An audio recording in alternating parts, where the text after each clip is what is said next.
Hello दोस्तों, आज की कहानी थोड़ी डरावनी है पर रियल है।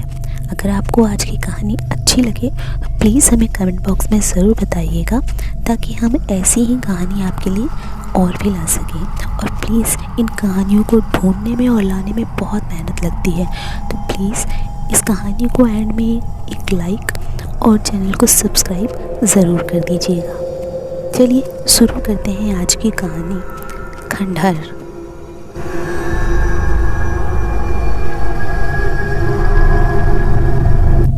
बात उन दिनों की है जब मैं कॉलेज का स्टूडेंट था। अपने कॉलेज की ओर से हम सभी कैंप के लिए एक जंगल में गए थे। हल्की ठंड सी थी, अतः रात में हम सबने पूरी रात कैंप फायर के साथ डांस करने, गाने आदि का प्रोग्राम तय किया। मुझे और सभी साथियों को कैंप फायर के लिए लकड़ियां इकट्ठे करने का भार सौंपा गया। मैं निकला तो सबके साथ ही, लेकिन जंगल के प्राकृतिक सौंदर्य में भटकता हुआ अकेले बहुत दूर निकल गया। अचानक आसमान बादलों से भर गया और गरज के साथ बारिश होने लगी।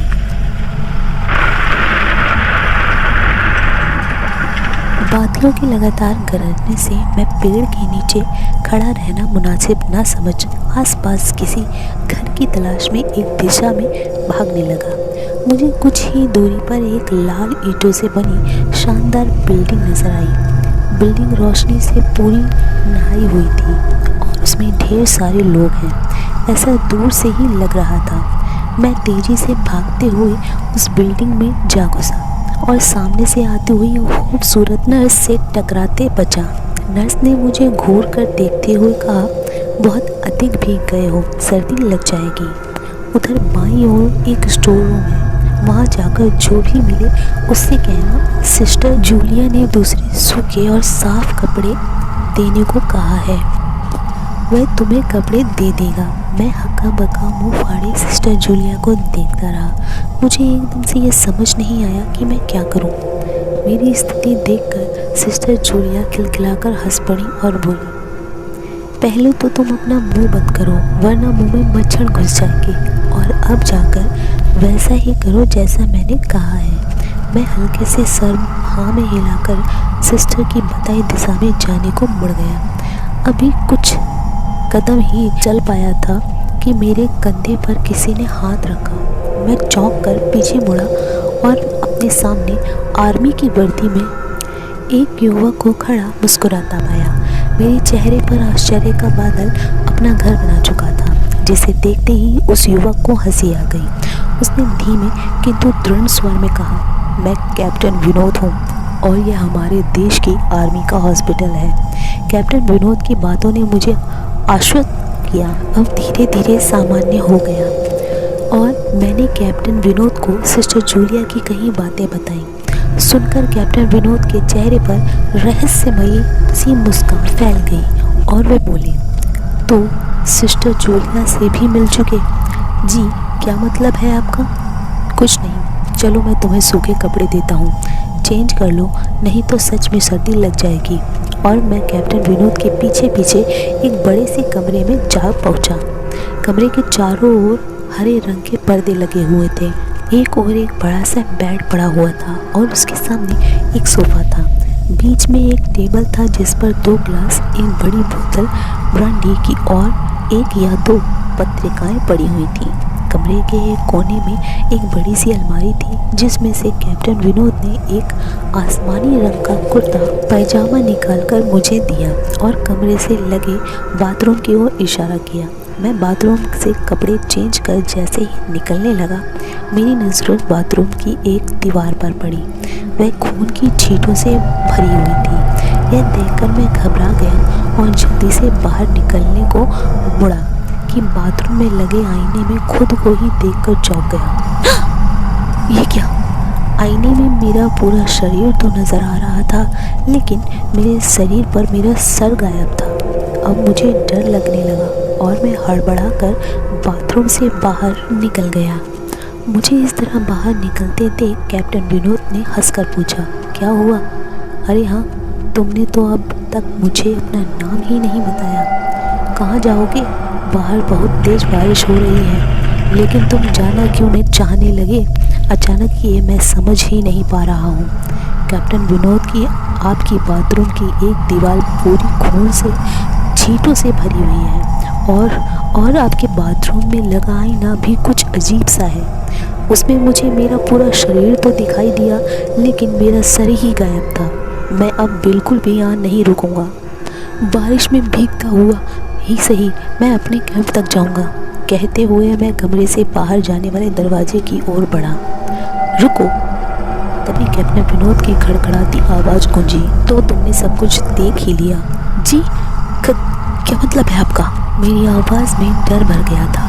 मतलब चाहे जो हो, तुम तब तक यहाँ से नहीं जा सकते जब तक मैं तुम्हें कुछ बता न दूँ। क्या बताना चाहते हैं आप? जो आज तक कोई जान ना सका। जो कोई जान नहीं सका आज तक? मैं जानकर क्या करूँगा? प्लीज़ अब मुझे जाने दें। मैं डर से रुआसा हो गया। नहीं, बिल्कुल भी नहीं, और तुम्हें मुझसे डरने की भी कोई ज़रूरत नहीं। सैनिक सबकी रक्षा के लिए होते हैं। मैं भी तुम्हारी सुरक्षा ही कर रहा हूँ। कैप्टन विनोद के स्वर में कोमलता थी।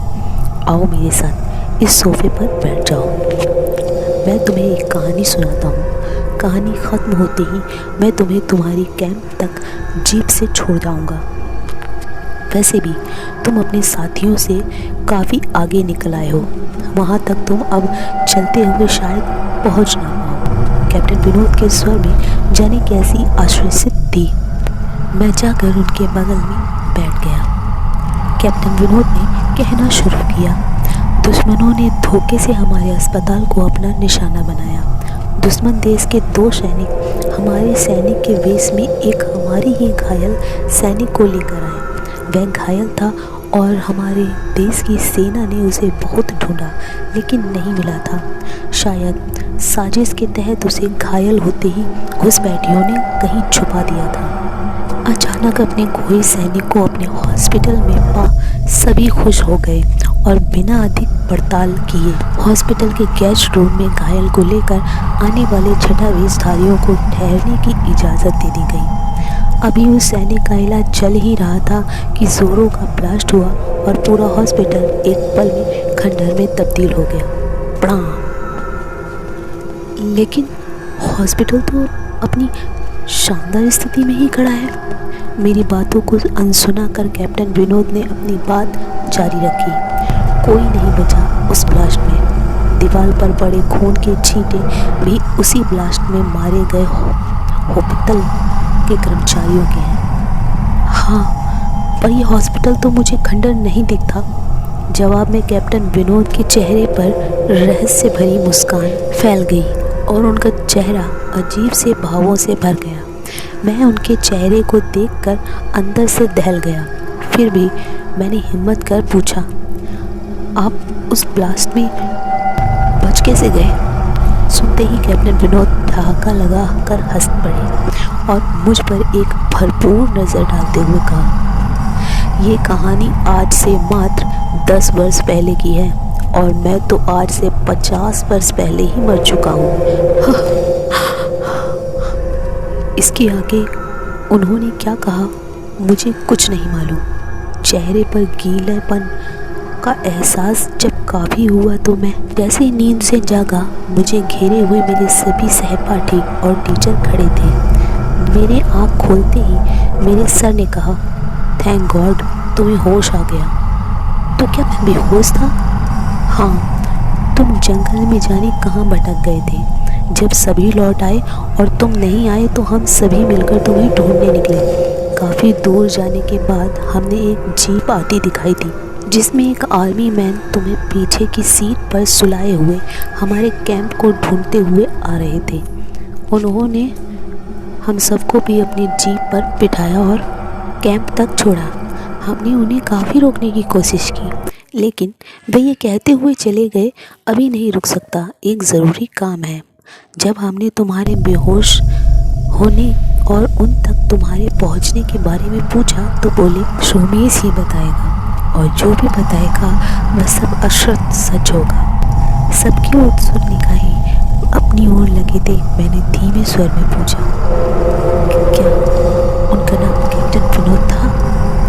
सर ने हाँ में सिर हिलाया। मैंने सबको उधर चलने को कहा जिधर से सबने जीप आती देखी थी। पहले तो सर तैयार नहीं हुए, लेकिन मेरे बहुत कहने पर वो राजी हो गए। सुबह होते ही हम उधर की ओर गए। मैं उस जगह पर पहुंचकर गहरे आश्चर्य में डूब गया। वहाँ एक अधजल खंडर था जिसके टूटे पत्थर पर लिखा था आर्मी हॉस्पिटल।